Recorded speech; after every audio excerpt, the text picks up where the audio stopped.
విలువైనటువంటి మాటలు మనకు దేవుడు వినిపించాడు. ఏంటి ప్రారంభ మాటలు దేవుని? చెప్పండి అమ్మా, ఏం చెప్పండి. దేవునికి లోబడితే జక్కయ్య తన ఇంటికి యేసయ్య తీసుకుపోయాడా? జక్కయ్య ఇంట్లో యేసయ్య కాలు పెట్టాడు, అడుగు పెట్టాడు. జక్కయ్య జీవితం మారిపోయింది. స్తోత్రం చెప్పండి. ఏం మారింది? అంతకుముందు జక్కయ్య ఎవరు చెప్పండి. జక్కయ్య ఏం చేస్తుంటాడు?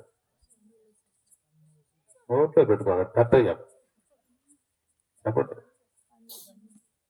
జూనియర్ డాక్టర్ కంటే సీనియర్ పేషెంట్ అనుభవం ఎక్కువ అంట. అవునా?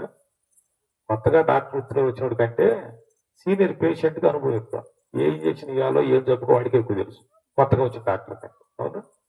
విశ్వాసులుగా చాలా సంవత్సరాల నుంచి భక్తి చేస్తున్నాం. మనకు వాక్యాలు బాగా తెలిసి ఉంటాయి. పరుపూరు లాంటి ఇంకో గ్రామం ఉంది. ఆ గ్రామం పేరు ఏంటంటే బెరయ్య. ఏంటి? ఈ పలుకూరు లాగా ఒక ఊరి పేరు బెరయ్య. ఆ ఊర్లో కూడా మీలాంటి చిన్న మందే ఉంది, చిన్న సంఘమే ఉంది. దేవుని పరిశుద్ధ సేవకుడైన పౌలు ఆ ఊరి మీదకి వెళ్తా ఆ సంఘాన్ని దగ్గరికి వెళ్ళి వాక్యం చెప్పని అడిగారు వాళ్ళు. అప్పటి నుండి వాక్యం చెప్పడానికి వెళ్ళాంట పౌలు. దేవుని వాక్యాన్ని చెప్పాడు. వాళ్ళు ఏం చేశారు?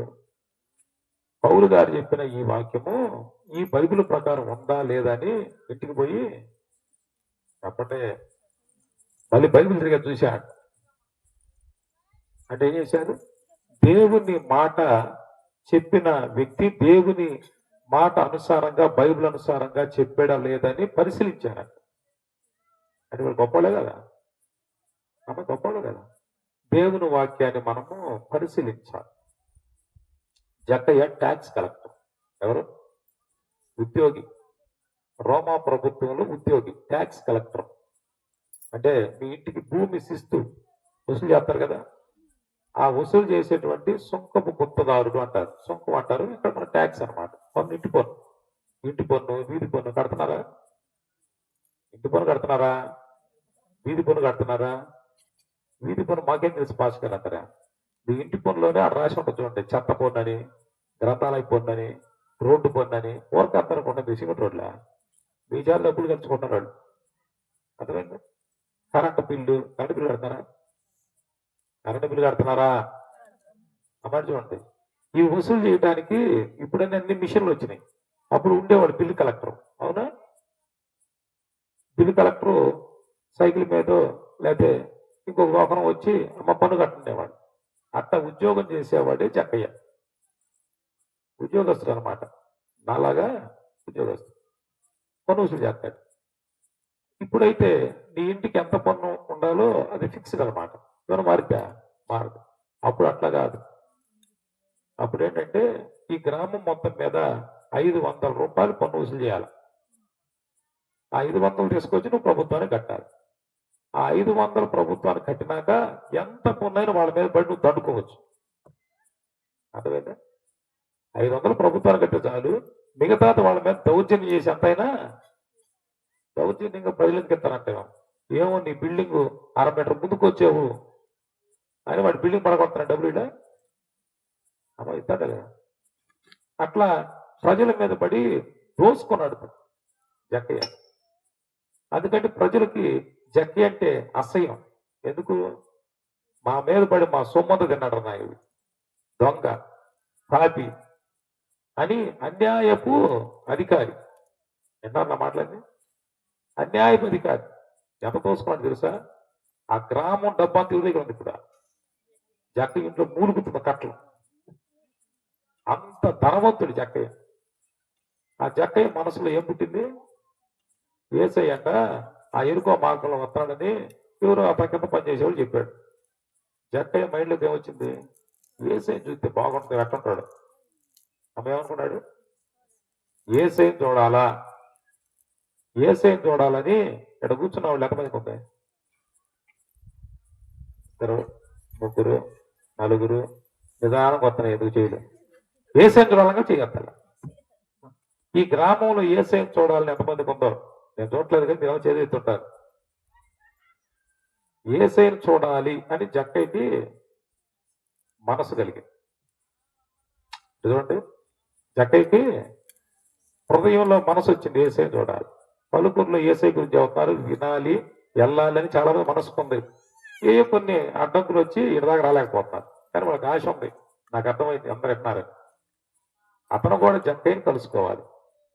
నేను జక్కయ్యని కలుసుకోవాలని అంటే అందరూ అన్నారు, వీడు దొంగండి, వీడి దగ్గర అది అన్నారు. వీడు నిన్నే ఆస్తి పోను 5 రూపాయలు 20 రూపాయలు కలెక్ట్ చేశాడు అన్నారు అందరూ. జక్కయ్యకి ఎవరు కూడా సహకరిస్తారా? వీడు పాపి, యేసయ్య పరిశుద్ధుడు అన్నారు. కానీ ఇతర కోరిక ఏంది? యేసయ్య చూడాలి. జక్కయ్య పొట్టోడు, అమ్మ జక్కయ్య పొట్టోడు. గొప్ప జన సమూహాలు వచ్చినాయి అనుకోండి, పొట్టోడు జక్కయ్య కనపడతాడు. యేసయ్య పొట్టోడు యేసయ్య ఏం చేయాలా? ఎగరాలా? చెప్పండి. అంతకంటే ఎత్తైన స్తంభమో చెట్టు ఎక్కాల, అంతేనా? లేదు పొట్టోడు ఎగురుతూ ఉంటే ఎట్టుంటది? మన కలెక్టర్ పలుకూరు వచ్చి మిమ్మల్ని చూడాలని పొట్టాడు అనుకోండి, ఎటు ఎగురుతుంటే ఎట్టుంటది? ఇది కలెక్టర్ ఎగురుతున్నాడు అంటారా? అంటారు. జక్కయ్య పొట్టోడిని ఎగురుతుంటే మా కలెక్టర్ ఎగురుతున్నారు అంటారేమో అని ముందుగానే యేసయ్య ఇచ్చే మార్గంలో ఏమెక్కాడు? చెట్టు ఎక్కాడు. చెట్టు ఎక్కితే బాగా కనపడతాడు యేసయ్య. ఎవడు గుర్తుపడ్డాడుగా? ఎవడన్నా చెట్టు పేరు చూసేవాడు తప్ప మిగతా వాళ్ళకి చూడరుగా. అందుకని ముందే చెట్టు ఎక్కాడు. ఎట్లా చూడండి, మీ ఊరి ఎంఆర్ఓ వచ్చి చెట్టు ఎక్కాడు ఎట్టుంటది? చెప్పండి, ఎట్టుంటది? మీ ఊరి ఎంఆర్ఓ వచ్చి చెట్టు ఎక్కాడు, మీరేమనుకుంటారు చెప్పండి? ఎంఆర్ఓ చెట్టు ఎందుకు ఎక్కుతాడు? యేసయ్యను చూడాలని కోరిక ఎంత బలమో తెలుసు అతనికి. తన హోదా, తన ధనము, తన సిగ్గు, తన పరపతి, తన స్థితి అంతా మర్చిపోయి యేసయ్యను చూడాలి అనే కోరిక ఎక్కడికిచ్చింది? చెట్టు ఎక్కించింది. చెట్టు ఎక్కిన జక్కయ్య, చెట్టు ఎక్కిన కలెక్టర్, ట్యాక్స్ కలెక్టర్ కదా, చెట్టు ఎక్కాడు. ప్రజలందరూ చెట్టు ఎక్కినప్పుడు చూడాలి ఆయన. ఎప్పుడు ఎక్కాడు? అటు యేసయ్య వస్తాడని అర్థమైంది, డైరెక్షన్ రోడ్డు.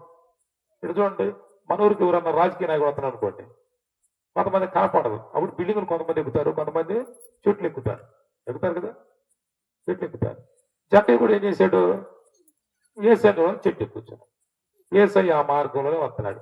యేసయ్య వస్తే కొన్ని వందల మంది యేసయ్యని వెంబడిస్తా వస్తారు. యేసయ్య ఆడకొచ్చి ఆగిపోయాడు, జక్కయ్య ఉన్న చెట్టు దగ్గరకు వచ్చి ఆగాడు. ప్రజలందరూ అనుకుంటున్నారు యేసయ్య ఆగాడు, ఎందుకు ఆగాడు? ఏంది, ఎవరి కోసం ఆగాడు? అందరికీ చూశారు. కొన్ని వందల మంది, వేల మంది నిలబడి ఉన్నారు.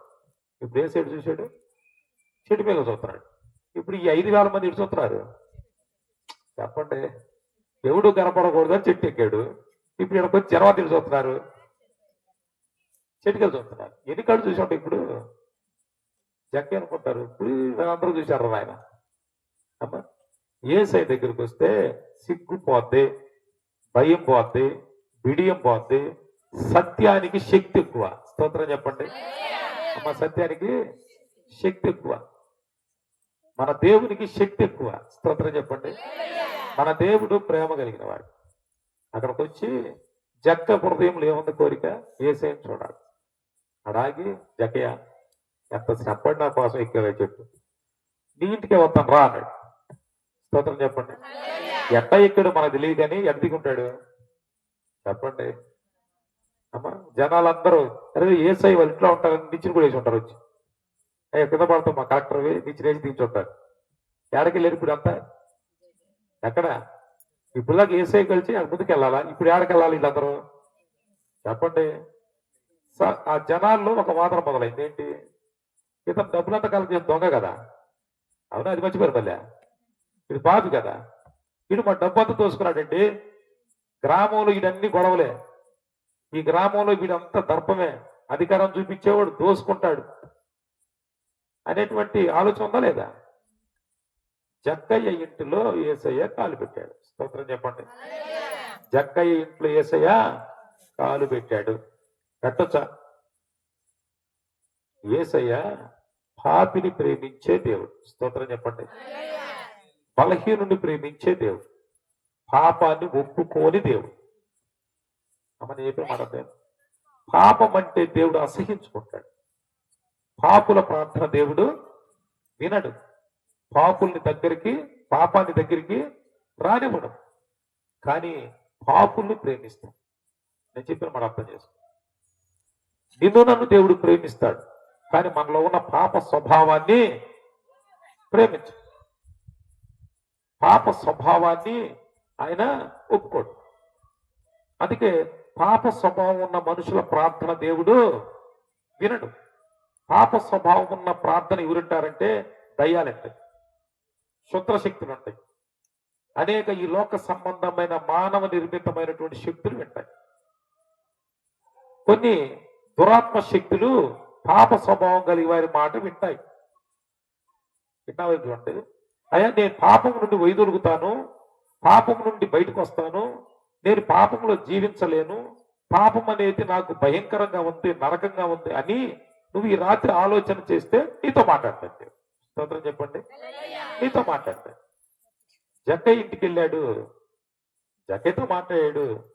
ఏసయ్య జక్కయ్య ఇంట్లో కాలు పెట్టంగానే, ఏసయ్య జక్కయ్య ఇంట్లోకి వెళ్ళంగానే జక్కయ్య ఏం మాట్లాడతాడు తెలుసా? అయ్యా నేను అన్యాయంగా సంపాదించిన ఈ ధనమంతా ఎవరి దగ్గర అయితే 100 రూపాయలు లాక్కున్నానో వాడికి 100 రూపాయలకి ఎంత ఇస్తాను అన్నాడు. చూడాల 4 రెట్లు, ఇంకో 400 కలిపి మొత్తం ఎంత ఇస్తారు అన్నాడు. 500. 100కి 4 రెట్లు అంటే అతను 500 ఇస్తానంటే అన్నాడు. అన్యాయంగా లాక్కున్న వాడికి ఎంత ఇస్తున్నాడు? ఇస్తావా? ఇప్పుడు వచ్చేళ్ళే ప్రార్థనకి, ప్రభా ఇప్పుడు వరకు ఉన్న పాపాలన్నీ క్షమించి ఆ డబ్బంతా ఇప్పుడు దాకా ఎన్నో సంపాదించుకుని అటున్నాయి అంటావు నువ్వు నేను. జక్కయ్య అన్నాడు, ఎవరి దగ్గర 100 రూపాయలు అన్యాయంగా తీసుకున్నాను 4 రెట్లు చెల్లిస్తా అన్నాడు. అంత ధనం ఉంది జక్కయ్య దగ్గర. ధనం మొత్తం చెల్లించేశాడు. స్తోత్రం చెప్పండి. పేదలందరికి ఇచ్చాడు. ఎవరిని సంపాదించుకున్నాడు? యేసును సంపాదించుకున్నాడు. స్తోత్రం చెప్పండి. అంతవంతు ధనవంతుడు జక్కయ్య. లోకములో దేవుణ్ణి లేనటువంటి పేదోడు. ఇప్పుడు దేవుణ్ణి సంపాదించుకొని ధనవంతుడయ్యాడు. ఈ వ్యర్థమైన ధనాన్ని ఎవరి దగ్గర అన్యాయం తీసుకుని వాళ్ళకి పనిచేశాడు. యేసుని ఇంట్లో అడుగు పెడితే దేవుని యేసుని కలిగినటువంటి ధనవంతురాలు నువ్వు. స్తోత్రం చెప్పండి. మధ్యాహ్నం ధ్యానించాం. పేదలంటే ఎవరు? యేసు లేని వాడు ఈ లోకములో పేదోడు. ఈ లోకంలో నీకు బలం ఉండొచ్చు, బలగం ఉండొచ్చు, ధనం ఉండొచ్చు, ఉద్యోగం ఉండొచ్చు, అధికారం ఉండొచ్చు, అంగబలం ఉండొచ్చు, అర్థబలం ఉండొచ్చు, కుల బలం ఉండొచ్చు, రాజకీయ బలం ఉండొచ్చు.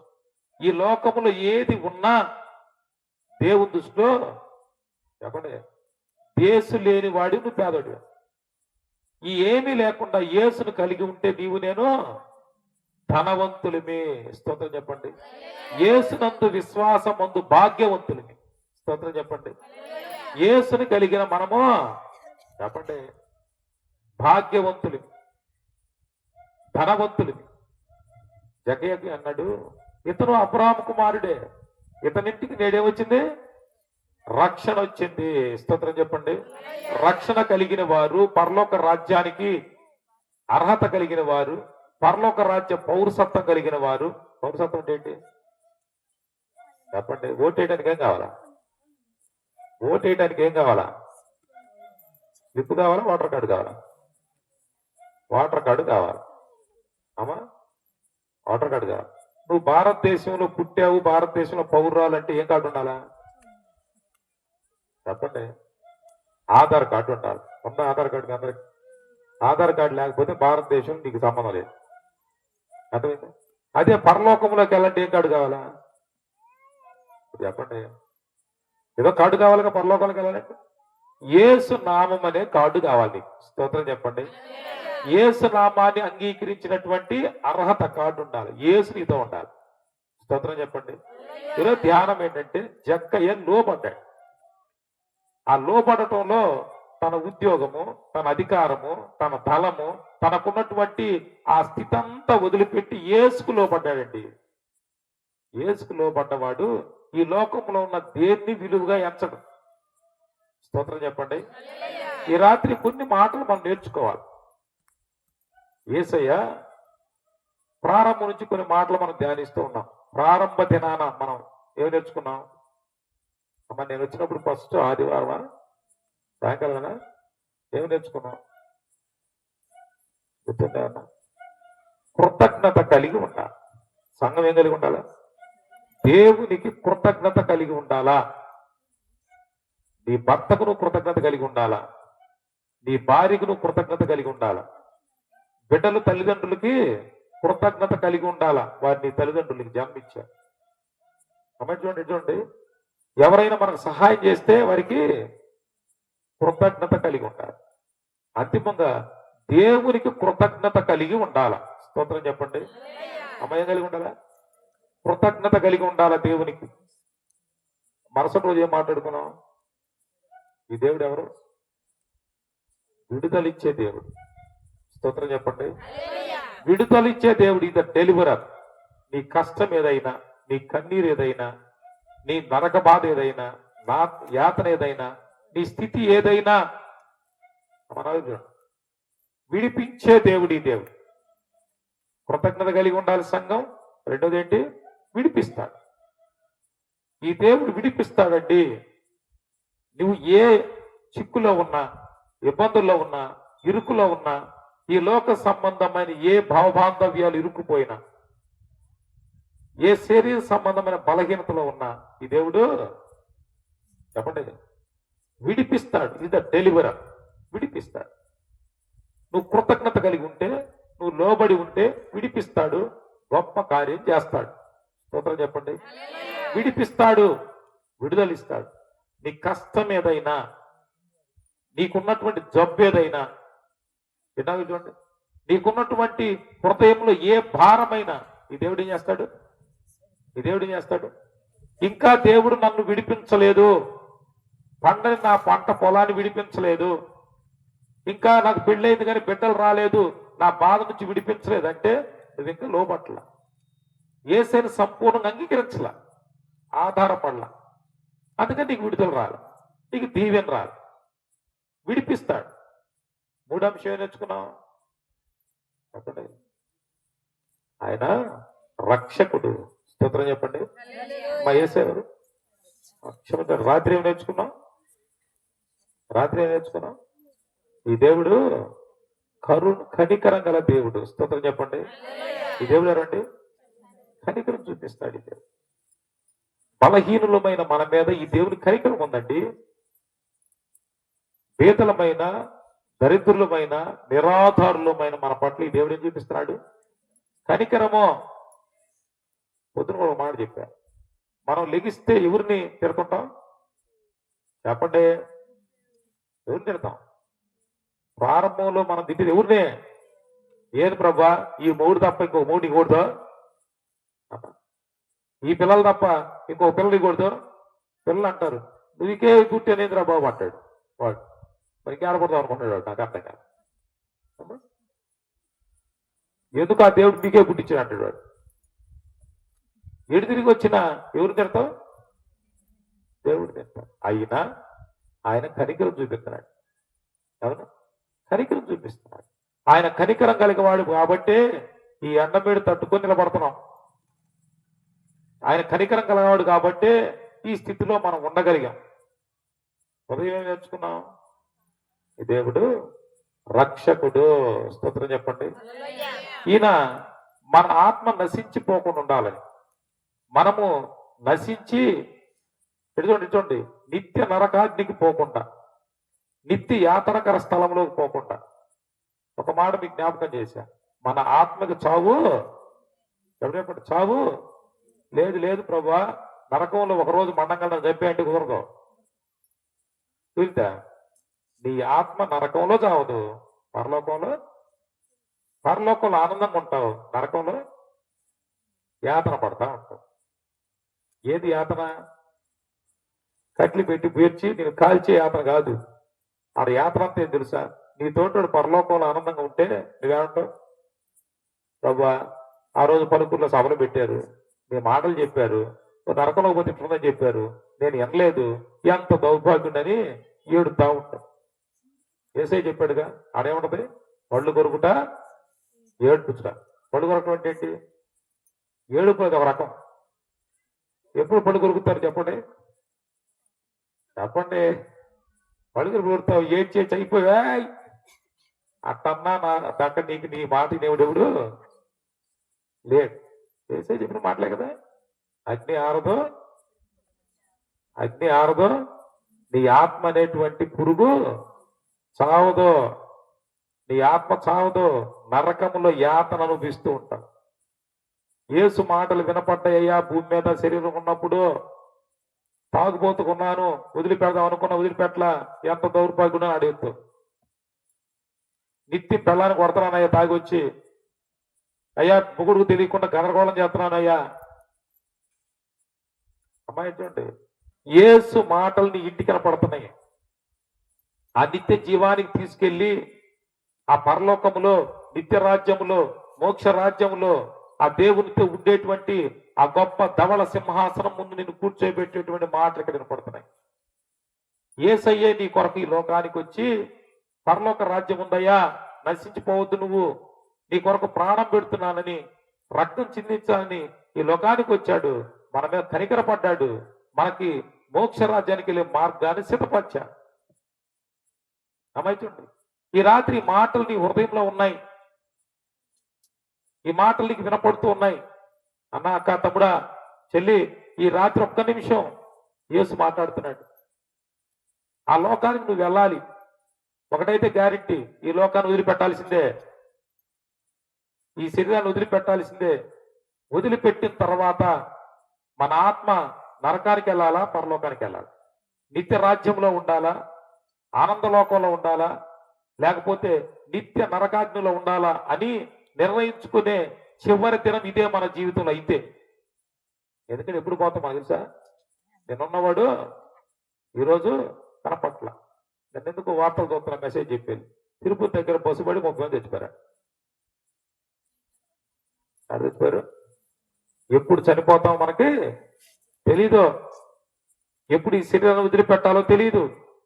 ఎప్పుడు ఈ లోకానికి వచ్చామో మనకు తెలియదు. ఎప్పుడు పోతామో తెలుసా? తెలీదు. మన బ్రతుకు, మన జీవము ఏ పాటిది అన్నాడు దేవుడు. ఈ రాత్రి ధ్యానం ఏంటంటే, ఈ శరీరాన్ని వదిలిపెడితే ఎక్కడ ఉండాలి అనే ఆలోచన నువ్వు చేసుకోవాలి. యేసయ్య అంటున్నాడు, నువ్వు నా మాట వింటే, నన్ను విశ్వసిస్తే, నా మార్గంలోనికి వస్తే నువ్వు పరలోక రాజ్యానికి వెళ్తావు. నేను తీసుకెళ్లే పూచి నాది అంటున్నాడు. స్తోత్రం చెప్పండి. నేను తీసుకెళ్లే పూచి నాది, నేను తీసుకెళ్లేటువంటి గ్యారెంటీ నాది. అమ్మాయి చూడండి, పరలోక రాజ్యానికి తీసుకెళ్లే గ్యారెంటీ నాది అని అన్నాడు. నేనే మార్గం, చెప్పండి, సత్యం, జీవం. నా ద్వారా తప్ప ఎవడో తండ్రి వద్దకు రాడు, రాలేడు, పోయినాడు కూడా ఉండేడు. అమ్మ, నువ్వు ఈ రాత్రి యేసయ్యను నమ్మితే, యేసయ్యను అనుసరిస్తే, ఆయన ఈ లోకానికి వచ్చాడు, పరలోక రాజ్యం నుంచి వచ్చాడు, మరలా తిరిగి పరలోక రాజ్యానికి వెళ్ళాడు. మళ్ళీ అన్నాడు, మిమ్మల్ని తీసుకెళ్ళాడు, మళ్ళీ వస్తాను అంటున్నాడు. స్తోత్రం చెప్పండి. ఆ వచ్చేటప్పుడు మనం సిద్ధంగా ఉండమంటున్నాడు. ఈ రాత్రి పలుకురు గ్రామంలో ఉన్న అన్న, అక్క, తమ్ముడు, చెల్లె, నువ్వు సిద్ధమేనా? ఈ లోకములో మనం అనుసరించే అన్ని కూడా పరలోక రాజ్యానికి చేర్చవు. మన ధనము చేర్చదు, బలము చేర్చదు, మనకున్న ఏది చేర్చదు. యేసు మాత్రమే పరలోక రాజ్యానికి చేరుస్తాడు. స్తోత్రం చెప్పండి. అమ్మాయి చూడండి, మధ్యాహ్నం నేర్చుకున్నాం యేసయ్య రక్షకుడు. ఈ రాత్రి కొన్ని మాటలు మనం ధ్యానం చేసుకొని మనం ముగిద్దాం. మీ పాస్ గారు ఇచ్చిన సమయం ఇంక 25 నిమిషాలే ఉంది. దయచేసి 25 నిమిషాలు ఏం చేయకూడదు మనం? చెప్పండి. నిద్రపోకూడదు, నిద్రపోక చెప్పాలండి. నిద్రపో చెప్పొద్దు. ఏం చెప్పాలా? అలా చెప్పండి. 20 నిమిషాలు ధ్యానిద్దాం. చూడండి, పరిశుద్ధ జీవ గ్రంథంలో 72వ కీర్తన 14 వచ్చి నేను చదువుతున్నాను. చూడండి, 489 నంబర్ పేజీ. బైబిల్స్ తీయాలా? బైబిల్స్ చదవలేని వారు నేను చదువుతూ ఉంటాను, వినండి. 14 వచ్చిన, కపట బలత్కారం నుండి అతడు వారి ప్రాణమును విమోచించును, వారి ప్రాణం అతని దృష్టికి ప్రియముగా ఉండును. స్తోత్రం చెప్పండి. కపట బలత్కారము నుండి అతడు వారి ప్రాణమును విమోచించును, వారి ప్రాణం అతని దృష్టికి ప్రియముగా ఉండును. స్తోత్రం చెప్పండి. 2 పదాలు. ఆయన విమోచకుడు. స్తోత్రం చెప్పండి. మన ప్రాణం ఆయనకి ప్రియముగా ఉంది. స్తోత్రం చెప్పండి. రెండు అంశాలు. మన దేవుడు విమోచకుడుగా ఈ లోకానికి వచ్చాడు. రెండోది, దేవునికి మనము ప్రియమైన వారము. స్తోత్రం చెప్పండి. అమ్మ, దేవునికి మనం ఎవరు? ప్రియమైన వెళ్తారు. మరి చదువుకున్న వచ్చేది కదండి. మీ స్కూల్లో 5వ తరగతి కానీ 9వ తరగతిలో పోస్ట్ కార్డ్ రాయటం టీచర్స్ నేర్పించారా? పోస్ట్ కార్డ్ అన్న తెలుసు ఇప్పుడు మీకు? మీరంతా ఈమెయిల్ బ్యాచా? ఈమెయిల్ ఆ మెయిల్ బ్యాచ్ కదా, మేము పోస్ట్ కార్డు బ్యాచ్. 5, 7వ తరగతిలో మా మాస్టర్ గారు, టీచర్ గారు పోస్ట్ కార్డు ఎట్లా రాయడం నేర్పించారు. ఆ తర్వాత ఇంగ్లాండ్ లెటర్ ఎట్లా రాయడం నేర్పించారు. మీకు అంతా ఈమెయిల్ బ్యాచ్ కదా. ఈమెయిల్ అన్న రాస్తారా? లెటర్ రాస్తారా? తెలపేపర్ రాస్తారు అంతేగా. పోస్ట్ కార్డు తెలియదు మీకు, ఈమెయిల్ లెటర్ కూడా తెలియదు. వాళ్ళు చూసారా అయ్యన్నా? సరే, అయితే వైట్ పేపర్ రాస్తారు. వైట్ పేపర్ అంటే పోస్ట్ చేస్తారు చెప్పండి. పలుకురు వాళ్ళు వైట్ పేపర్ మీద పోస్టర్ చేస్తారు. అసలు ఎవరు పోస్ట్ ఆఫీస్ ఉందా లేదా? దానికి కూడా రామాపురం పోలా? చెప్పండి, నవ్వుతారేంటి? చికెన్కి రామాపురం పట్టిరే, టిఫిన్కి రామాపురం పట్టిరే, బార్బర్ షాప్కి రామాపురం పట్టిరే, పోస్ట్ ఆఫీస్ కూడా రామాపురం పట్టిరే. ఎడు చూడండి, మా దినాల్లో పావల కార్డు ఎంత? పావలా కార్డు. అమ్మ, మీరు ఆడవాళ్ళు తెలుసు కొంతమందికి. పావలా కార్డు. ఆ కార్డు రాయటం నేర్పించింది మా టీచర్. మొట్టమొదటిగా మీ అమ్మకో మీ నాన్నకో ఉత్తరం రాయా అంటారు. ఏం నేర్పిస్తారు? ప్రియమైన, మీరే పిలప్ చేయండి, ప్రియమైన అమ్మ నాన్న. ఇప్పుడు అంతా డాడీలే. వాడు ఇప్పుడు డాడీ కూడా మర్చిపోయి డాడ్ అట. ఏంటి వాడు డాడో డాడో చెప్పట్లా. సగం ఇంగ్లీషు సగం తెలుగు. అమ్మ అంటే ఎంత బాగుంటుంది, నాన్న అంటే ఎంత బాగుంటుంది. మీకు కూడా బాగా మోజు ఎక్కువైపోయింది. ఏమని? అమ్మా నా ఇద్దరు డెడ్ అను. డెడ్ అంటే తెలుసా? నువ్వు చచ్చేవని. అమ్మా నాన్నంటే ఎంత బాగుంటుంది, అవునా కదా? ప్రియమైన అమ్మా నాన్నకు నమస్కరించి అని మాకు నేర్పారు. ప్రియమైన అంటే చెప్పండి. ఇప్పుడు మన దేవుడి కంటే మనం అంత ప్రియమైన వారు. మనం అంటే మన దేవుడికి ఎంత ఇష్టమో. ప్రియమైన అంటే తల్లిదండ్రుల్ని పూజ్యులు ప్రియమైన వారు అంటారు. స్తోత్రం చెప్పండి. ఈ బైబిల్ ఏం చెప్తుందంటే, తల్లిదండ్రులను గౌరవిస్తే సన్మానిస్తే నీకు దీర్ఘాయువు అంది. స్తోత్రం చెప్పండి. అమ్మ, ఎవరిని? తల్లిదండ్రులను ప్రేమిస్తే సన్మానిస్తే ఆ బిడ్డలకి దీర్ఘాయువు అంటండి. సన్మానించడం అంటే ఒక ఆయన చెప్పాడు, పాస్టర్ గారు మీరు సన్మానించడం అంటే ఏమనుకుంటున్నారు అన్నట్టు. నువ్వేమనుకుంటున్నావు? అమ్మ నాన్న కూర్చోబెట్టి దండేయడం కదండి అన్నాడు. రోజు కూడి పెట్టకుండా చెప్పు. నిన్న మన మదర్స్ డే అనుకుంటా, నిన్న ఈరోజమ్మా తల్లులు దినోత్సవం. నిన్న ఈరోజు అందరు ఫోటోలు పెడుతున్నారు. వాళ్ళ అమ్మకు దండేసి అందరూ కూడి పెట్టాడు. అసలు అమ్మ మాట విన్నాడా? అమ్మ సన్మానించడం అది కాదు, తల్లిదండ్రుల మాట వినాల, తల్లిదండ్రులు చెప్పిన మాట ప్రకారం జీవించాల, తల్లిదండ్రులు ప్రేమించాల, తల్లిదండ్రులకి లోబడి ఉండాలి. దేవుడు తన రూపంలో తనకు బదులుగా తల్లిదండ్రులు మనకిచ్చాడు. అవునా? తల్లిదండ్రుల్ని పూజ్యులుగా, దేవుని తర్వాత తల్లిదండ్రులు పూజ్యులుగా ఎంచాల. ప్రియమైన తల్లిదండ్రులకి అని రాస్తాం. అంటే నాకు జన్మనిచ్చినటువంటి, నేను బ్రతికున్నాను, నేను ఇక్కడ ఉన్నానంటే ఎవరు కారణం? ఎవరు చెప్పండి? తల్లిదండ్రులు. వారిని దేవుని స్థానములో పెట్టి రాపిస్తారు. ప్రియమైన. మన దేవుడు అన్నాడు, మనకు ఉత్తరం రాస్తున్నాడు, ఈ బైబిల్ ఉత్తరం. నాకు ప్రియమైన వారులండి మీరంతా. స్తోత్రం చెప్పండి. మనందరం దేవునికి ఎవరట? ప్రియమైన నా బిడ్డ, పలుకూరులో నా ప్రియమైన నా తమ్ముడా, నా కొడుక, నా కుమార్తె, నీకే రాస్తున్నా అని చెబుతున్నాడు. ఇప్పుడు అంత ప్రియముగా మనల్ని ఇచ్చాడండి. దేవుని దృష్టికి మనం చాలా విలువైన వారిని. ఇంగ్లీష్లో అంటారు బి ప్రీషియస్ అంటారు. అంటే చాలా విలువైన వాళ్ళు. ఎంత విలువైన తెలుసా? మన కొరకు ఆయన పరలోక రాజ్యాన్ని వదిలిపెట్టొచ్చాడండి. స్తోత్రం చెప్పండి. చప్పట్లు కొడదాం అందరం, చప్పట్లు కొడదాం, చప్పట్లు కొడదాం. మన కోసం పరలోకాన్ని విడిచి వచ్చాడండి. మనం వస్తామా? మనం వస్తామా? పలుకురులు పెట్టి పక్కూరు మీటికి రాం, అవునా కదా? పరలోక రాజ్యాన్ని వదిలిపెట్టి వచ్చాడు. మనలాగా ఇక్కడ కరెంట్ పోద్ది, నీళ్లు లేవు, ఎండ వేడిమి అట్లుండదాడా? ఎట్లుంటది? కోటాను కోట్ల దేవదూతలు పరిశుద్ధుడు పరిశుద్ధుడు పరిశుద్ధుడని నిత్య స్తుతి గానాలతో ఆ దేవుణ్ణి మహిమపరుస్తున్న మహిమ రాజ్యం అది, పరలోక రాజ్యం అది. ఆకలి దప్పులు లేవు, సూర్యచంద్ర నక్షత్రాలు అవసరం లేదు.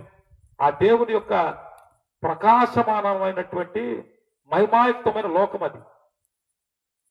అంత గొప్ప లోకములో ఆయన తేజస్సు చూడలేక చూడండి దేవదూతలు వాడి రెక్కలు కప్పుకుంటాయి. అంత పరిశుద్ధుడు మన తండ్రి, మన దేవుడు. మన కొరకు పరలోకాన్ని వీడి భూమికి వచ్చాడండి. ఎంత ప్రేమించుంటాడు, ఎంత ప్రేమించుంటాడు చెప్పండి. మనము ప్రియమై వారు, మన ప్రాణమంట ఆయనకి ఎట్లా ఉందంట? ప్రియముగా ఉంది. స్తోత్రం చెప్పండి. ప్రాణము, మన జీవము, మన ఆత్మ దేవుని దృష్టికి ఎట్టుంది? ప్రియముగా ఉంది. బిడ్డలు తల్లిదండ్రులు గుండెల మీద తంతారండి, అవునా? అంటే ఏంటర్థం? రే నువ్వు నా గుండెల మీద తంతావు అంటారా మీరు? చాలా మంది అన్నారులే, ఎందుకంటే వాడు అంతా చేస్తాడు కాబట్టి. అంటే అర్థం ఏంది? తల్లిదండ్రుల్ని క్షోభ పెట్టే పిల్లలు ఉన్నారు, ఇబ్బంది పెట్టే పిల్లలు ఉన్నారు, నీచంగా మాట్లాడే పిల్లలు ఉన్నారు. మీ పలుకులు చాలా మంచోళ్ళు అనుకుంటాను, అది తెలియదు కానీ మా ఒంగోలు చాలా మంది ఉన్నారు. ఈ మధ్య టీవీ వార్తలు చూస్తున్నాక ఆస్తి పంచలేదని ఒక ట్రాక్టర్ పెట్టి అమ్మ నన్ను పొడి చంపేశాడు. వారం రోజుల క్రితమే వార్తలు చెబుతున్నారు. అంత నయవంచుకున్నటువంటి లోకం ఇది. ఎందుకు చెప్తున్నాను ఈ మాట మీకు? ఆ దేవుడు మనల్ని ప్రేమించి లోకానికి వచ్చాడు. మనము ఆ దేవుని వైపు కూడా చూడాల. ఇప్పుడు మనము మధ్యలో చెడ్డోళ్ళ చెప్పండి. పరలోక రాజ్యాన్ని వదిలిపెట్టి వచ్చాడండి. తన దేవత్వాన్ని, తన దైవత్వాన్ని, తన సార్వభౌమత్వ అధికారాన్ని ఈ లోకానికి తీసుకొచ్చాడు. స్తోత్రం చెప్పండి. ఒక మాట చెప్తున్నా, బాగా గుర్తుపెట్టుకోండి. పరలోక రాజ్యాన్ని భూమి మీద తెచ్చాడు. స్తోత్రం చెప్పండి. అమ్మాయి తెచ్చాడు, అమ్మాయి తెచ్చాడు. పరలోక రాజ్యాన్ని పలుకురుకు తెచ్చాడు. యేసయ్య అంటే చెప్పండి, అదే పరలోక రాజ్యం. స్తోత్రం చెప్పండి. యేసయ్య మాట ఎక్కడ వినపడితే, యేసయ్య మాట ఎక్కడ ప్రకటించబడితే అక్కడే పరలోక రాజ్యం. అదెంత పాస్ గారు అంటారేమో. చంద్రబాబు నాయుడు పలుకురు వస్తే ప్రభుత్వం ఏడనట్టు చెప్పండి. చంద్రబాబు నాయుడు పలుకురు వచ్చేయండి రేపు పొద్దున, ప్రభుత్వం మొత్తం ఏడంటది. మీ కలెక్టరు, మీ ఆర్టీఓ, మీ ఎంఆర్ఓ, మీ ఫైర్ డిపార్ట్మెంటు, అన్ని డిపార్ట్మెంట్లు ఏడకొచ్చుంటాయి చెప్పండి. మీ 108 వాహనం, మీ సచివాలయ సిబ్బంది, చెత్త చెదారం, మట్టి మశానం అంతా ఏడకొచ్చుంటారు. ఎందుకు వస్తారు ఇక్కడికి? ఈ ప్రభుత్వ అధినేత ఎవరు? పరలోక రాజ్య అధినేత ఎవరు? యేసయ్య. మీ ఊరు వచ్చాడు, ఎట్టొచ్చాడు? మీ కనపట్ల కోటాను కోట్ల దేవదూతలతో పరలోక సైన్య సమూహంతో ఈ ప్రాంతమంతా ఆవరించి ఉంది. స్తోత్రం చెప్పండి. మీరు ఆత్మ మనసుతో చూస్తే కనపడింది. యేసయ్యను చూడాలని ఆశతో చూస్తే ఈ రాత్రి యేసయ్యను చూస్తాను. పరలోక రాజ్యాన్ని భూమి మీద దించాడండి. స్తోత్రం చెప్పండి. ఊరికే మీకు గుర్తు చేయడానికి చెప్పాను. చంద్రబాబు పెడితే ప్రభుత్వం తేడున్నట్టే, అర్థమైందా? అధినేత ఏడుంటే మొత్తం రాజ్యం అంతా ఏడుంటది, ఆడే ఉంటది. అంతేనా? అంతే. యేసయ్య పరలోక రాజ్యాన్ని భూమి మీద దించాడు. పలుకురు వచ్చాడు, ఇంత మాట్లాడుతున్నాడు. పరలోక రాజ్యం ఎట్లుంటుందో ఇదిగో చూపిస్తున్నాడు తన మాటల ద్వారా. ఆయన అక్కడి నుంచి వచ్చాడు కాబట్టి అక్కడ విషయాలేం చెబుతున్నాడు. ఎట్లా వైపు చూడండి. నరకలోకాన్ని సృష్టించిన ఆ దేవునికి నరకలోకం యొక్క బాధ ఎంత కూడా తెలుసు. అక్కడ పోకూడదని గుండెల మీద తన్నే మనల్ని, దేవుణ్ణి అసహించుకునే మనల్ని, దేవుడు ఎవరో తెలిసి ఎరిగి యేసు మాటలు నీకు వినపడుతున్నా వినపడినట్టు ఎట్టంటే చెప్పండి, వినపడినట్టు దారిన వినపడినట్టు నటించేటువంటి మన కొరకు చాలా మంది నటన ఎక్కువ చేస్తారు కదా. చెప్పండి, నటన నాది కాదులే, నాది కాదులే, నాకు కాదులే ఈ మాటలు. అన్నా ఈ రాత్రి నాకు కాదు అనుకున్నావేమో. ఒక దినాన ఆ యేసయ్య నువ్వు వెళ్ళినటువంటి ఆ రోడ్డును కూడా చూపిస్తాడు, ఎట్ట వెళ్ళావు కూడా. నువ్వు చేస్తున్న ప్రతి స్థితిని నిలబెట్టి రివైండ్, తెలుసా మీకు? జరిగిందంతా మళ్ళీ రివైండ్ చేస్తాం, అన్ని చూపిస్తాడు. నువ్వేం చేస్తున్నావో, నీ హృదయ ఆలోచన ఏంటో, నీ మాట నీ హృదయానికి రాకముందు నీ ఆలోచన ఏంటో, నీ స్వభావం ఏంటో, ప్రతిదీ యేసయ్య రికార్డు చేస్తున్నాడు. ఎందుకంటే పరలోక రాజ్యాన్ని భూమి మీద తెచ్చాడు, పలుకురు తెచ్చాడు, తన మాటలతో నీతో మాట్లాడుతున్నాడు. ధ్యానం ఏంటండి? రాత్రి ఆయన మన ప్రియముగా ఇచ్చాడండి. స్తోత్రం చెప్పండి. ప్రియముగా ఇచ్చాడు, ఇష్టంగా ఇచ్చాడు మనల్ని. అమ్మా, ఎవరైనా విషయంలో మనం ఇష్టపడ్డాం అనుకో, ఏమైనా చేయడానికి ఇష్టపడతాం, అవునా? చెప్పండి. అత్తని బాగా ప్రేమించిన కోడలు ఉందనుకోండి, చెప్పండి, అత్తని బాగా ప్రేమించిన కోడలుంటే అత్త ఎన్నన్నా చేస్తానే ఉంటుంది. కొద్ది కూడా అత్త ఇష్టం లేదనుకోండి, ఏం చెప్పండి? బయట తాటాకి ఎగిరినా ఆ ఊరింది, ఇది ఎగిరింది. అంతే కదా. ఇష్టంగా ఉంటే ఏమైనా చేస్తావు, ఇష్టంగా ఉంటే కాపురం బాగా కడతారు, ఇష్టం లేకపోతే తెపాలాలు అయ్యి బొగులుతుంటాయి. అదే కదా, అంతేనా కదా? చెప్పండి చెప్పండి. పలుకురోళ్ళు మంచివాళ్ళు, మీ పాస్ సర్టి పెడుతున్నాడు. అమ్మా, పలుకురోళ్ళు మంచివాళ్ళని సర్టి పెడుతున్నాడు. మీరు చాలా మంచివాళ్ళు, మంచిది, మీకు ప్రత్యేకమైన వందనాలు.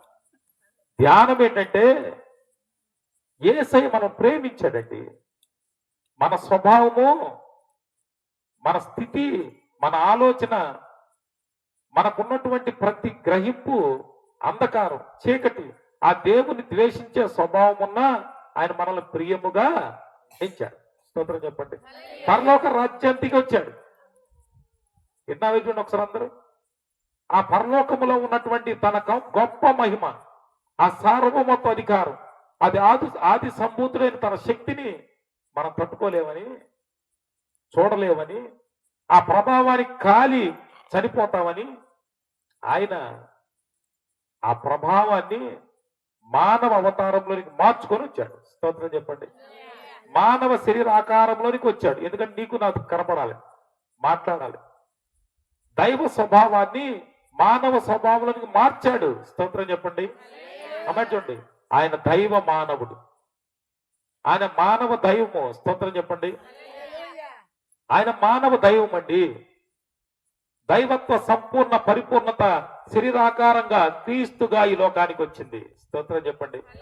ఈ లోకానికి వచ్చి అంటున్నాడు, అమ్మా ఒక్కసారి నా మాట వినండి అని ప్రియముగా ఇచ్చాడు. ఆయన ఎంత ప్రియముగా ఇచ్చాడంటే, మీరు పరలోక రాజ్యానికి రావాలంటే ఒక అడ్డం ఉందమ్మా, ఆటంకం ఉంది. ఆ ఆటంకం తొలగాలి, లేదా ఆటంకాన్ని తొలగించుకోవాలి, దాటాలంటే మీ వల్ల కావట్లేదు, అది నేను తొలగిస్తాను. మన రక్తముతో చేసిన పాపాన్ని బట్టి, శరీరంతో చేసిన పాపాన్ని బట్టి, వినవద్దండి, మన శరీరంతో రక్తం చేసిన పాపాన్ని బట్టి ఆ పాపం అడ్డుగా ఉందని, ఆ పాపం కొరకు బలిగా నీవు అర్పించబడాలి, నువ్వు చనిపోతావని మన కొరకు ప్రాణం పెట్టాడండి. స్తోత్రం చెప్పండి. ప్రాణం పెట్టాడు. మన పాపమంతా ఏ పాపం? జన్మ పాపం. జన్మ పాపం ఉందా? మళ్ళా అమ్మ ఉందా? పుడుతూనే మనందరం ఎవరమే? అమ్మ చెప్పండి. తల్లి గర్భములోనే నా తల్లి నన్ను, దావీదేమన్నాడు?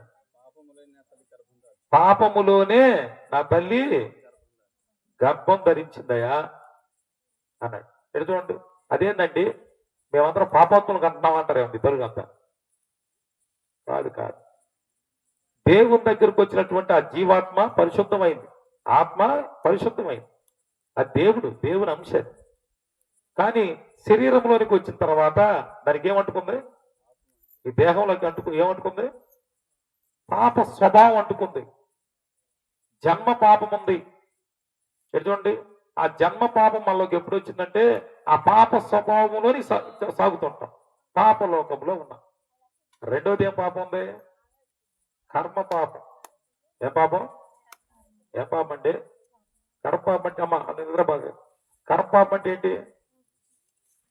ప్రతిరోజు మనకు సంబంధం లేకపోయినా మన భాగస్వామ్యం లేకపోయినా మనకు తెలియకపోయినా ఈ శరీరము కొన్ని పాప సంబంధమైన కార్యాలు ఇరుక్కుపోతుంది.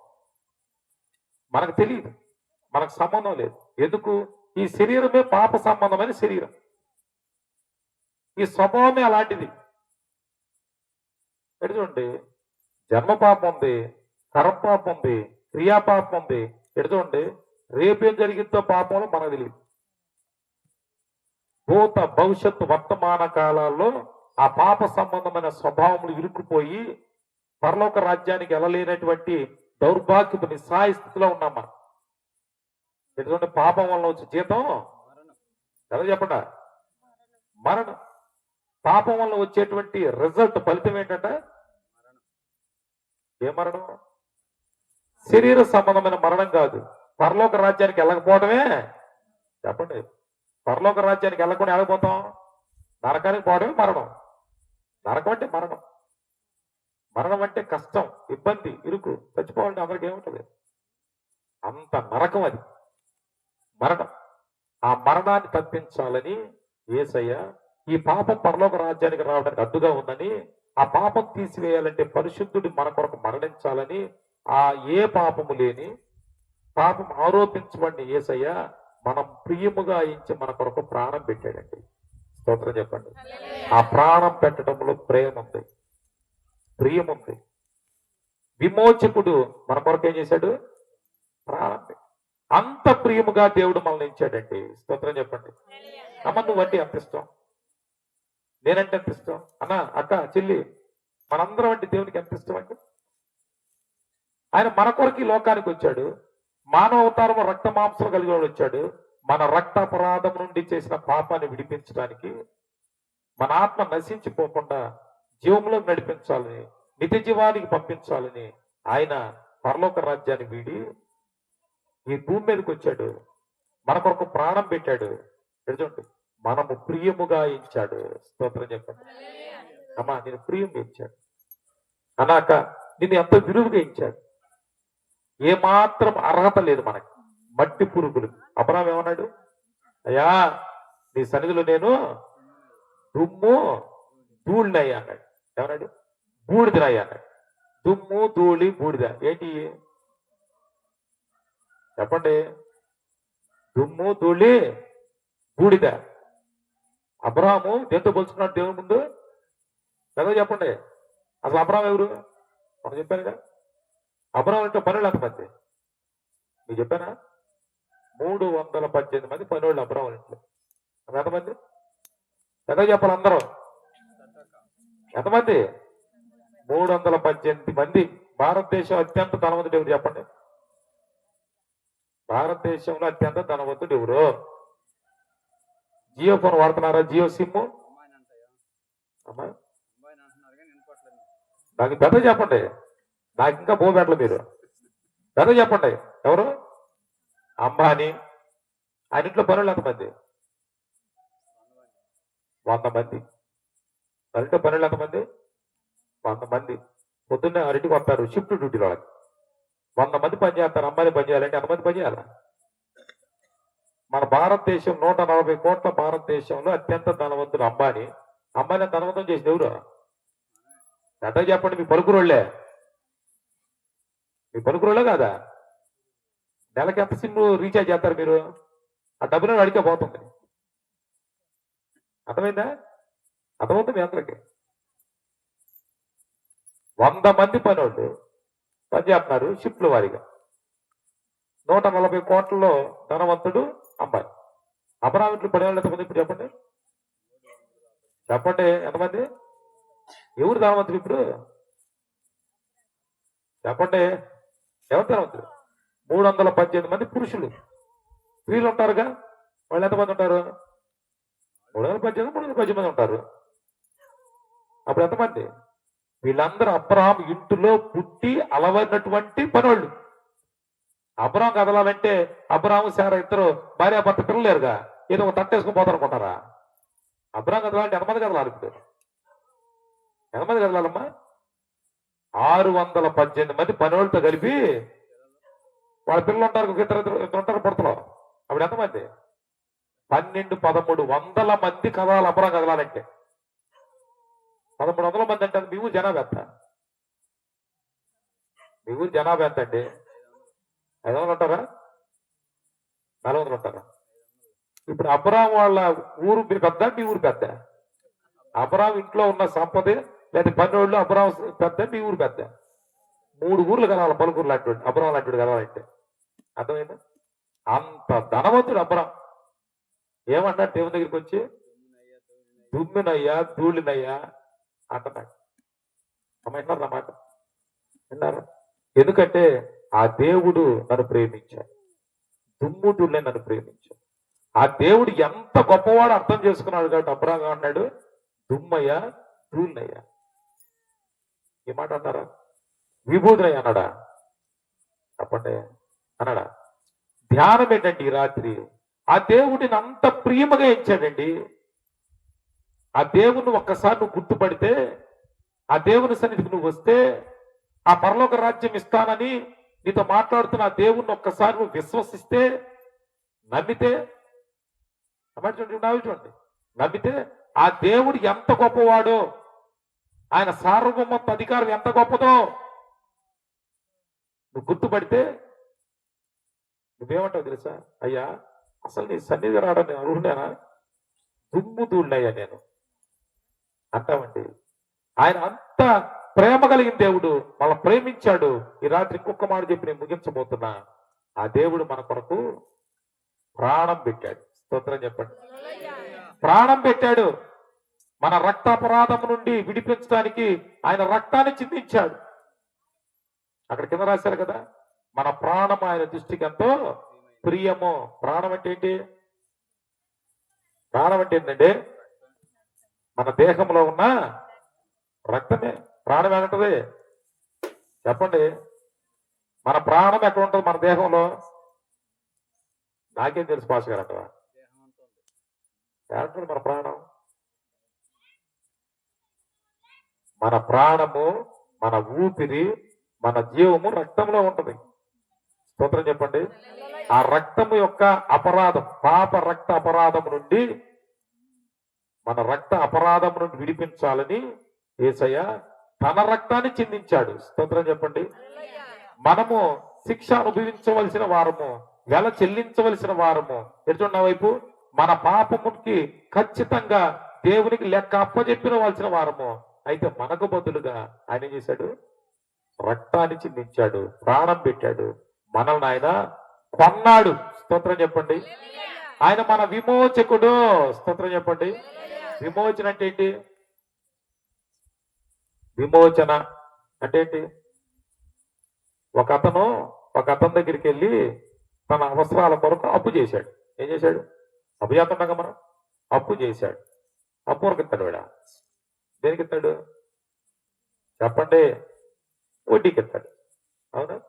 అప్పు తీసుకున్నవాడు అప్పు కట్టాలా? మొత్తం అప్పే కడతాను ఊరుకుంటాడా? ఏం కట్టాలా? వడ్డీ కూడా కట్టాలి.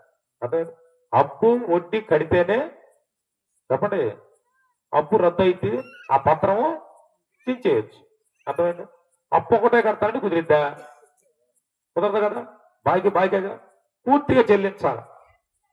దేవుని దృష్టిలో మనము ప్రియముగా ఎంచి ఆ పాపం అనేటువంటి అప్పు, ఆ పాపానికి వడ్డీ ఉందా? వడ్డీ ఉందా లేదా? వడ్డీ ఉందా లేదా? లేదు. పాపాన్ని క్షమించు, వడ్డీ అటు పేర పెట్టుకున్నారు అక్కవా. పాపము వడ్డీ రెండు కూడా ఏక మొత్తములు. అమ్మెట్లా ఆ రెండు ఎంత చెల్లించాలా? ఏక మొత్తములో చెల్లిస్తేనే రద్దు అయింది. సగం చెల్లిస్తానంటే ఏమైంది? నోటి తిరిగి రాయ్యా అంటాడు. అంతే కదమ్మా.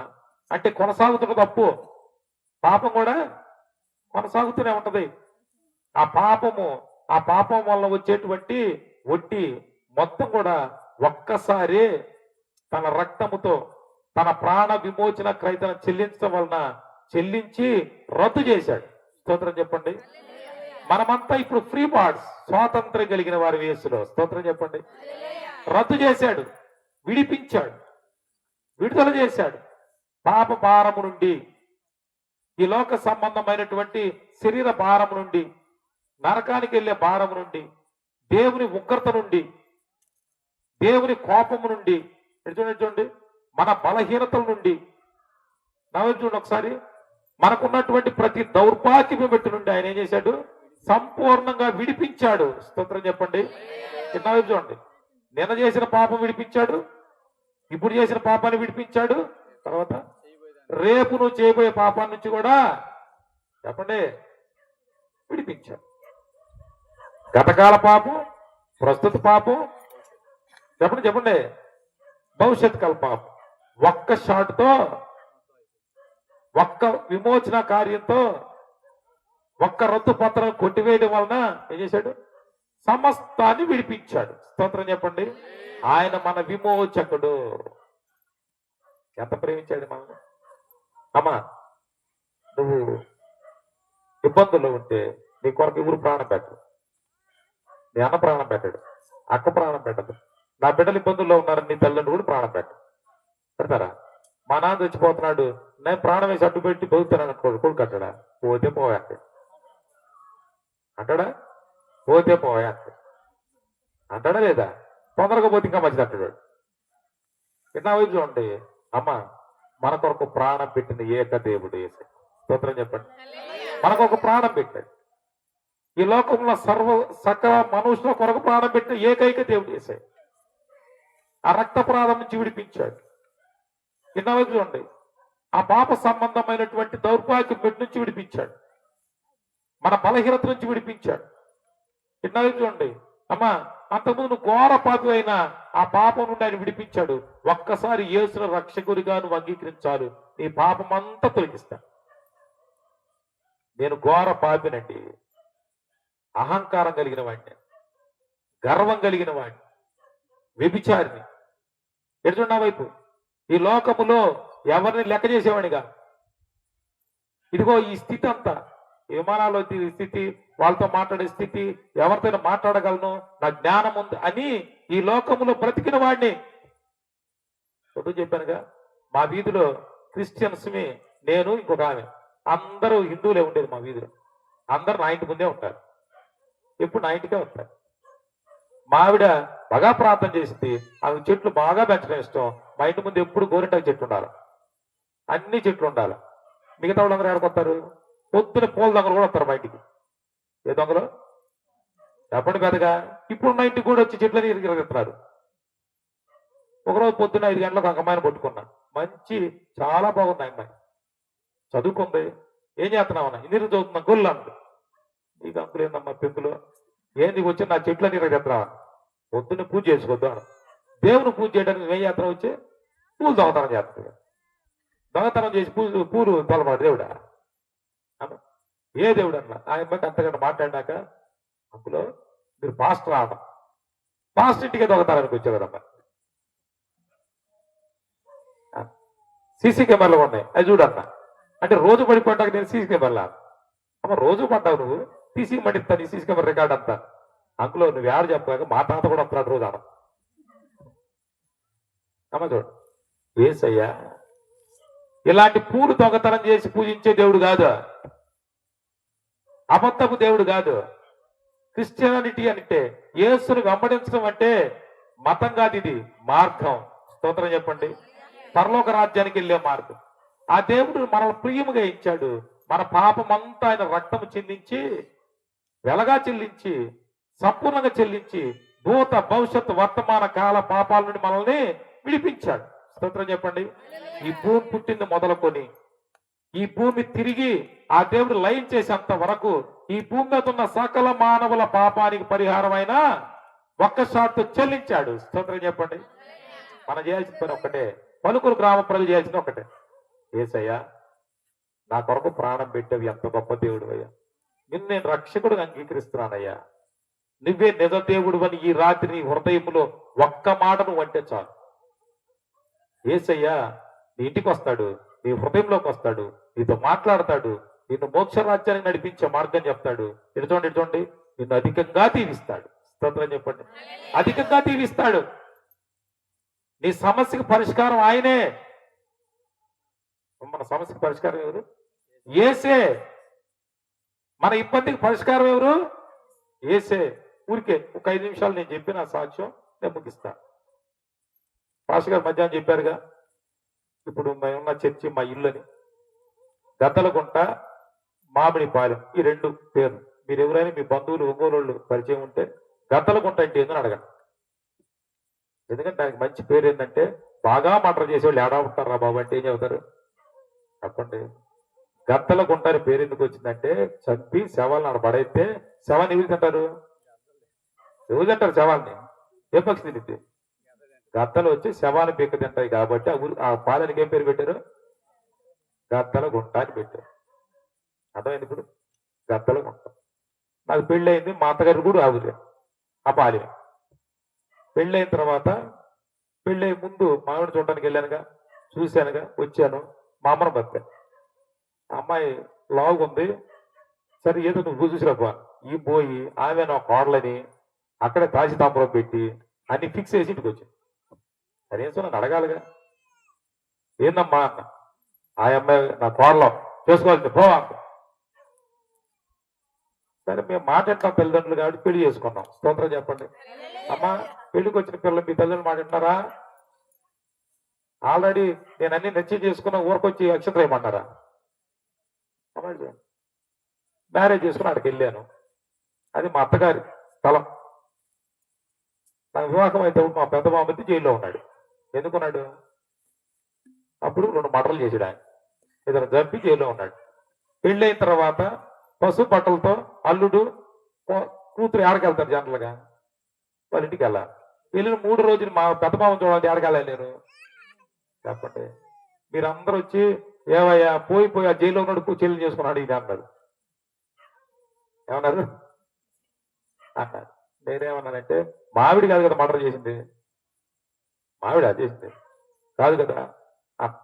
21 సంవత్సరం నా మ్యారేజ్ అయినప్పుడు నాకు అర్థమైందా? అయిపోయింది. అది మా అత్తగారు. 2012 అక్టోబర్ 2న ఈ యేసు నన్ను కలుసుకున్నాడు. స్తోత్రం చెప్పండి. ఈ యేసే కలుసుకున్నాడు. నా రక్షణ సాక్ష్యం ఏంటంటే, ఇందాక చెప్పాను, గర్విష్ఠుడిని, విగ్రహారాధికుడిని, వెంకటేశ్వర భక్తుడిని, శ్రీశైలం మల్లన్న భక్తుడిని. అర్థమైందా? మా ఆవిడ మంచి ప్రార్థన పడురాదు. నా గోల నాది, ఆ గోలాలి. ఆమె ప్రార్థన చేస్తా ఉంటే ఆ మాటలు నా చెవిన పడకుండా టీవీ సౌండ్ ఎక్కువ పెట్టేవాడు. ఎప్పుడు చూసిన ఏదిరి గోలని. అర్థమైందా? మీ పాస్టర్ నాకంటే ముందు రక్షించబడ్డాడు, ముందు యేసయ్యను ఎరిగాడు, యేసయ్యను ముందు ఆయన పంపించాడు. అది నా జీవితం. ఆ గద్దలకుంట, ఆ మామిడిపాలెం, చీచి ఏడేవుడు ఉంటాడు, ఈ కొండ ఏంది, ఈ గోల ఏంది, ఈ మనుషులు ఏంది అని ఒంగోలులో మంచిగా కాస్ట్లీగా ఉండే ప్రాంతం ఏది అని నిర్ణయించుకొని క్లౌపేట ఇల్లు కట్టుకున్నాను. ఆమె ఎక్కడ? క్లౌపేట 6 నా ఇల్లు. నా పక్కన IRF సంస్థ ఉంటుంది. నా ఇల్లు అది. ఒంగోలు టౌన్ లో క్రిస్టియన్స్ ఉండేది మంచి కాస్ట్లీ ఏరియాది క్లౌపేట. ఆ క్లౌపేట 6 లైన్ నా ఇల్లు. నా వీధిలో అందరూ ఉంటారని చెప్పాగా, అందరూ మన ఇంటికి వస్తారు, అందరం కూడా కలిసి ఉంటాం. ధ్యానం ఏంటంటే, మన సాక్ష్యం ఏంటంటే, 2012 అక్టోబర్ 2న యేసు నన్ను దర్శించాడు. స్తోత్రం చెప్పండి. ఒకే ఒక తీర్మానం, నీకు ఒకే ఒక అవకాశం ఉందని చెప్పాడు. ఏమని? ఈ రోజు నుండి నా కొరకు, నా నామాన్ని ప్రకటిస్తూ నా కొరకు నువ్వు జీవిస్తే ఈ భూమి మీద ఉంటావు. అమ్మాయి చెప్పండి. ఇదిగో ఈ ఆధిక్యత అంతా ఎవరిచ్చారు నీకు? ఇదిగో ఈ స్థితి అంతా ఎవరిచ్చారు? నువ్వేమనుకున్నావు? నాది అన్నావు, పరిగెత్తావు. 26, 29 రాష్ట్రాలకి అన్న విమానాల్లో పరిగెత్తి ఏమన్నావు? ఏయ్ నేను అన్నావు. ఇప్పుడు చెప్పు అన్నాడు. ఈ రాత్రి దర్శించాడు నన్ను. యేసయ్యతో తీర్మానం చేసుకున్నాను. డిసెంబర్ 6వ తేదీ 26వ తేదీన మరలా మాట్లాడాడు. నీ తీర్మానాన్ని నేను అంగీకరిస్తున్నాను. ఈ రోజు నుండి నా కొరకు నువ్వు బ్రతుకు అన్నాడు. స్తోత్రం చెప్పండి. నా కొరకు బ్రతుకు నువ్వు అన్నాడు. ఆ దినము నుండి యేసును ప్రకటిస్తూ యేసు నామంలో నా జీవితాన్ని ముందు కొనసాగిస్తూ ఉన్నాను. స్తోత్రం చెప్పండి. అంతకుముందు నా స్నేహితుడు వెళ్ళిపోయారు. నా ఇంట్లో ఎప్పుడు 10 లక్షలు 20 లక్షలు ఉంటాయి. నాయి కాదు, మా వీధిలో వాళ్ళని తెచ్చి మా ఇంట్లో పడేసి అవుతుంటారు. ఇప్పుడు డబ్బులు ఉన్నాయా? ఉంటాయా? ఎందుకుంటే మా వీధిలో వాళ్ళు వచ్చి బాబురావు ఏసై నమ్ముకుంటే బాగా డబ్బులు వస్తాయంటగా అంటారు. ఏంటి ఏసై మతంలోకి వెళ్తే చెప్పండి డబ్బులు బాగా వస్తాయంటగా, అమెరికాలో డబ్బులు పంపుతారంటగా, జనాలు కానుకలు బాగా ఇస్తారంటగా. కానుకలు బాగా ఇస్తారు పలుకురోళ్ళు. కానుకలు అట్టిస్తే ఇంక మంది ఎట్టెందుకుంటారు, ఎట్టెందుకుంటారు చెప్పండి. రోడ్డుగా దేవుని ఇల్లు ఎట్టుండాలా, నీ ఇల్లు ఎట్టుంది? చుట్టుపక్కల 100 గ్రామాలు చెప్పుకోవాలా. పలుకూరులో గ్రామంలో క్రిస్టియన్స్ ఏసై నమ్ముకున్నారు, ఏసై కొరకు నిలబడ్డారు, అసలు వాళ్ళ మందిని ఇప్పుడు చూశారని 10-20 గ్రామాలు చెప్పుకోవాలి. అవునా కాదా చెప్పండి. ఊరికేంటి చూడండి, అయిపోయింది. ఏసై తీర్మానం చేసుకున్నాను, ప్రార్థన చేస్తా ఉన్నా.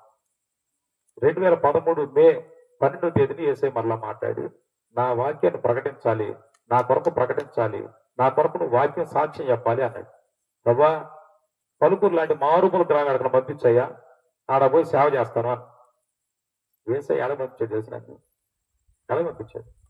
ఏ రోజైతే నేను చిచి ఈ గంటల గుంటలు ఎవడు ఉంటాడు అన్నాను చూడు, అక్కడికి పదా నువ్వు అన్నాడు. వేడకు పోయి సాక్ష్యం చెప్పాలా చెప్పండి, ఏడా పోయి ఎవరికి చెప్పాలి సాక్ష్యం? మా బామర్తులకి మత్తకి మర్డర్ చేసేవాళ్ళకి సాక్ష్యం చెప్పాలి. ఇప్పుడు నేను పోయి ఇంకొక మాట చెప్తున్నానంటే, ఒకరోజు ఈ రాష్ట్ర ప్రభుత్వ అధినేతలు వచ్చి నాకు సన్మానం చేస్తా ఉంటే మా ఎంపీ ఎమ్మెల్యేలు అందరూ నా ముందు నిలబడటానికి కూడా నిలబడమంటా వద్దా అని అడిగి పర్మిషన్ నిలబడ్డారు నా బామర్తులు, ఆ ప్రాంతం వాళ్ళు. ఈ మాట మీకు ఎందుకు చెబుతున్నానంటే, ఇప్పుడు నేను వెళ్ళి ఎవరి దగ్గర మోకరించి ప్రార్థన చేయాలి చెప్పండి? అమ్మ ఎవరి దగ్గర ఎవరో నాకు సాక్షి చెప్పాలా? వెళ్ళి ప్రార్థన చేస్తుంటే మా బామర్తి వచ్చి అన్నాడు, నా గడపలో కాలు పెట్టగాకను అని. ఏంటి నా గడపలో కాలు పెట్టగాక రావద్దు, బయటికి పోరాం. మావిడ అక్కడే పెద్దగా ఇచ్చింది. ఏమని? నా భర్త ముందు నిలబడటానికి కూడా చీలు కట్టుకుని నిలబడతారు మీరు ఒకరోజు. ఈరోజు ఏమన్నారు? ముందు బయటికి వెళ్ళమను మీ ఆయనే అన్నారు. ఎందుకు చెప్పండి? ఏసే నమ్ముకో, కాదు చర్చికి పోయి బా, అంతేగాని ఇదేంటి అసలు? ఆయన ఏంటి? ఇక్కడ మోకాళ్ళు ఇచ్చి ప్రార్థన చేయడం ఏంటి? ఈ బైబిల్ కొట్టుకోవడం ఏంటి? ఏసై గురించి చెప్పడం ఏంటి? అసలు ఈడకు రావడం ఏంటి? ఎట్లా మీకు చెప్పండి. మీ బంధువులు ఎలా ఉంటారు కదా, అనలేదా అన్నారా? అంటారు. బయటికి నెట్టేసేయండి అన్నాడు. ఎవరిని? అమ్మ అనుచు ప్రార్థన చేశా. మా పెద్దబామతి యొక్క భార్య, అమ్మ పేరు మహాలక్ష్మి. ఏమలక్ష్మి? అమ్మ నీ పంచలో దేవుని 4 మాటలు చెబుతాన్ని పర్మిషన్ తీసుకున్నా. ఒకప్పుడు నా ముందు నా ఇంట్లో నిలబడటానికి ఏం కావాలి వాళ్ళకి? నేను పర్మిషన్ ఇస్తే నా ఇంటికి వచ్చే పరిస్థితి అని 1.5 సంవత్సరం అక్కడ దేవుని మాటలు ప్రకటిస్తూ వచ్చాం. 100-200 మంది అక్కడికి వచ్చాం. నా వైపు చూడండి మీరందరూ. ఒకరోజు ప్రార్థన చేస్తాను, ప్రభా ఇట్లా దేవుని మీ మాటలు మీ స్వార్థ చెప్పవేనా, ఇంకేమైనా పని ఉందంటే ఇక్కడ నీకు చర్చి ఇస్తున్నాను అన్నాడు. స్తోత్రం చెప్పండి. ఏమన్నాడు? ఇక్కడ ఒక చర్చి ఇస్తున్నా అన్నాడు. అబ్బాబ్బా చర్చి ఇస్తున్నాడులే దేవుడు అని ప్రార్థన చేస్తున్నా. అయ్యా ఈ వచ్చిన వాళ్ళందరూ రకరకాల సంఘాల వాళ్ళు, వాళ్ళకి వాక్యం చెప్తాను నేను, అది చెప్పను అన్నాడు. చెప్తాను. ఇప్పుడు సంఘం కావాలి. సంఘం అంటే వాళ్ళు విశ్వాసం ఉన్నారా? ఉన్నారా? ఇప్పుడు రకరకాల సంఘాలు వాళ్ళ డబ్బులు మడిపోయితే ఇవ్వరు కదా. ఎందుకు? వాళ్ళ సంఘ సభ్యులు వాళ్ళకే డబ్బులు ఇవ్వాలి సంఘంలో.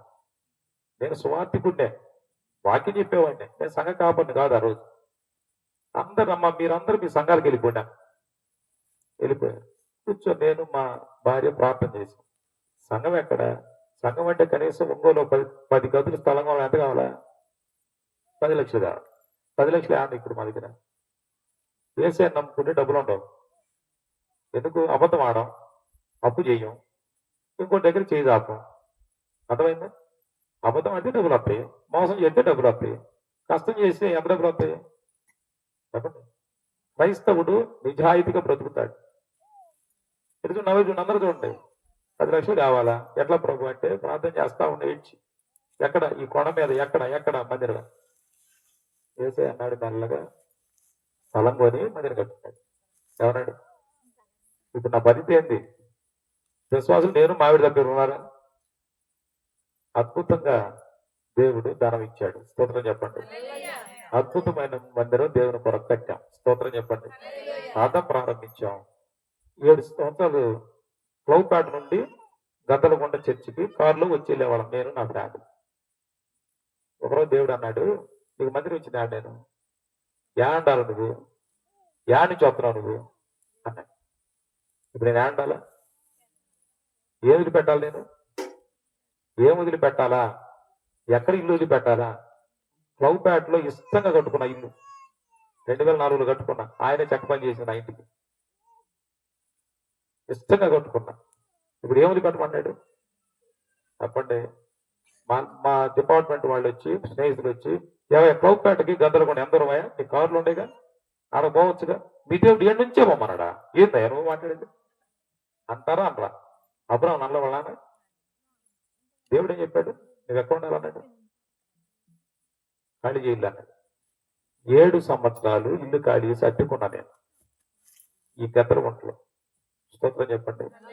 7 సంవత్సరాల్లో ఎప్పుడు నేను అట్టుకున్నాను అని ఎప్పుడు నా హృదయంలో భారం రాలి.